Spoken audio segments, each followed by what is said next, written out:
silence. Je cherche le silence. Je rêve de ne plus rien entendre, de ne plus entendre ce bruit, juste le silence. Le silence n'est plus là, il m'a quitté et s'est transformé en bourdonnement et sifflement, des bruits insupportables qui me rendent fou.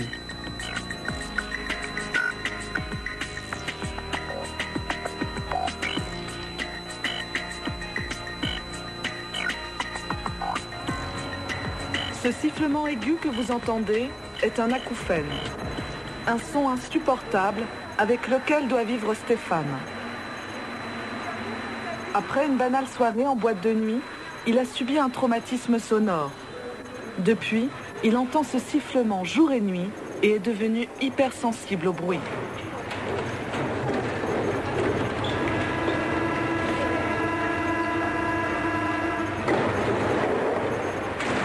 Comme lui, 15% de personnes dans le monde souffrent d'acouphènes et les jeunes sont de plus en plus touchés. Vivre en ville est devenu pour Stéphane un enfer. Chaque bruit est une agression. Tu vois là par exemple, les fenêtres sont ouvertes et ça amplifie vraiment le son. C'est ces bruits-là qui m'insupportent le plus en fait. Depuis 2 ans, la vie de Stéphane a basculé. Difficultés de concentration, déprime, insomnie. Il a même dû interrompre ses études.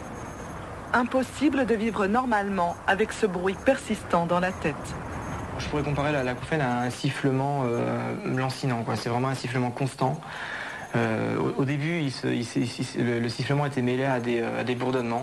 Après, les bourdonnements sont partis, donc est resté simplement le sifflement d'oreille. Je pense que les médecins que j'ai consultés ne prenaient pas ça comme un handicap. Je pense qu'ils ne se rendaient pas compte de l'impact que ça pouvait avoir, quoi. Bon, c'est simplement un bruit dans l'oreille, ça paraît pas méchant, mais en fait, ça l'est, quoi. C'est horrible même. Ça va devenir vraiment fou. Depuis 6 mois, Stéphane a repris espoir grâce à sa rencontre avec un des rares spécialistes français de l'acouphène. Le traumatisme sonore, le point d'impact, c'est l'oreille interne. C'est les éléments donc sensoriels de l'audition. Et ces cellules qui vont transmettre la vibration des osselets au nerf auditif, elles sont très fragiles. Dans le cas présent du trauma sonore, l'acouphène se déclenche parce qu'on a lésé l'oreille interne. On a abîmé ces cellules sensorielles et on suppose qu'à ce moment-là, elles génèrent ces sonorités parasites. Bien, donc nous allons tester une oreille puis l'autre sur toutes les fréquences de son du spectre auditif. Voilà. Vous allez entendre des petits bruits, pip, pip, pip, pip, des petits bruits pulsés. Comme ça, vous allez bien les repérer par rapport à votre acouphène. Et je vais vous demander simplement donc de lever la main. Dès que vous entendez quelque chose, même si pour vous, le petit bruit vous paraît vraiment très loin, très ténu, hein. L'audiogramme permet aux médecins de déterminer à quelle fréquence se situe l'acouphène et surtout à quoi ressemble ce bruit que personne n'entend. Voilà, donc est-ce que votre bruit ressemble à ce bruit-là, monsieur? C'est plus bas. Comme ça, c'est mieux? Ouais, ça ressemble à ça, ouais. Et si je vous envoie ce type de son? Non. Non. Donc c'est plutôt celui-ci? Ouais, c'est ça, ouais. D'accord. Alors voilà le bilan audiométrique. Ici à droite, les graves, les médiums sont très bons, mais il y a un petit déficit sur la zone aiguë que l'on retrouve également du côté gauche et qui témoigne du traumatisme sonore. Et l'acouphène, il correspond justement à cette zone puisqu'il a été situé sur 4000 Hz. Moi, je l'ai rencontré 3 mois après le début de ses acouphènes et je connaissais pas du tout, je savais pas ce que c'était en fait. C'est pas que ça m'a fait de la peine pour lui, mais je me suis dit ça va pas être facile à vivre tous les jours et je me suis quand même dit que ça allait pas être facile au niveau de notre relation. C'était invivable. Je vivais même plus, quoi. Je dormais, je me réveillais, j'étais pas bien, je voulais pas trop le montrer à mon entourage proche pour pas j'en parlais pas trop en fait. J'en parlais pas trop, quoi. J'arrivais pas à expliquer le problème, à le matérialiser, quoi. Donc j'étais dans ma bulle, quoi. J'étais pas bien. Un moyen de soulager la souffrance de Stéphane, ce petit appareil auditif de quelques centimètres qui atténue l'effet des acouphènes.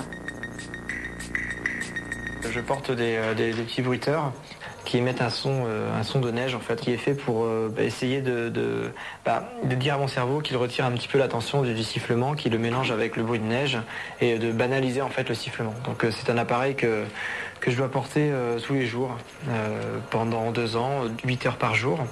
C'est un contour d'oreille que je mets comme ça tous les matins. Voilà, je le mets dans l'oreille. Donc j'ai les cheveux longs, ça couvre un petit peu. Hop, je le mets en route et voilà, j'ai un bruit maintenant blanc dans l'oreille qui se mélange avec le sifflement et ce qui est plus agréable à entendre, quoi. C'est un petit confort de vie supplémentaire. Pendant des mois, Stéphane s'est isolé et a rompu avec la vie sociale. Aujourd'hui, il s'efforce de retrouver une vie normale.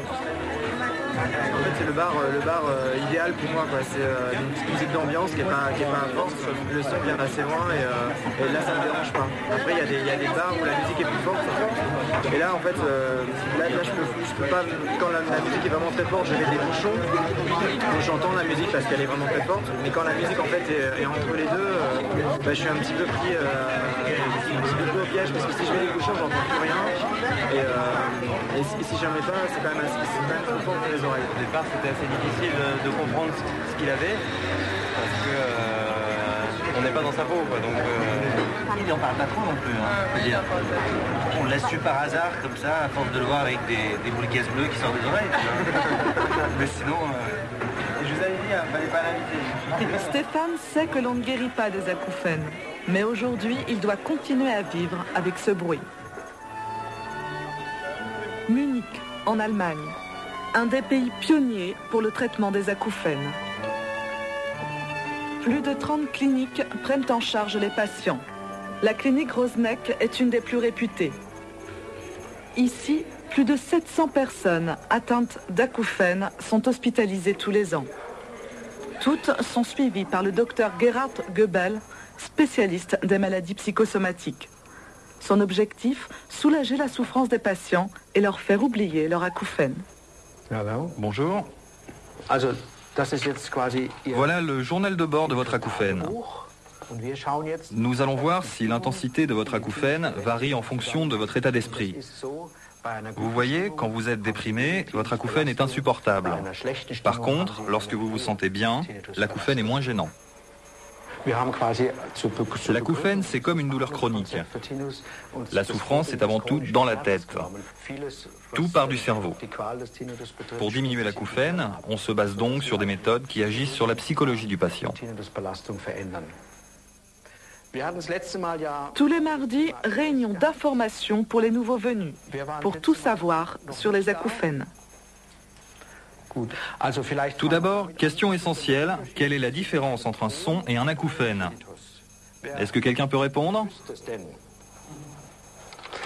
Un son, on peut le couper? Eh oui, un son, on peut le couper, mais l'acouphène, lui, on ne peut pas l'arrêter. Sinon, vous ne viendriez pas me consulter. L'acouphène vous fait souffrir car, justement, vous ne pouvez pas arrêter ce bruit. Vous souffrez donc de l'absence de silence. Et le but de notre traitement, c'est que vous appreniez à oublier l'acouphène. Bref, à vivre avec. Serge a rejoint la clinique depuis une semaine.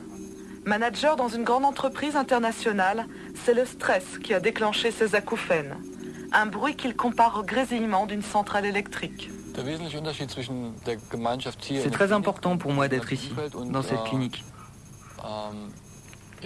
Au moins, tout le monde sait de quoi je parle. On comprend ma souffrance. Par contre, à l'extérieur, dans la vraie vie, j'ai du mal à expliquer ce que je ressens à mes amis ou à des collègues. Les gens ne peuvent pas comprendre.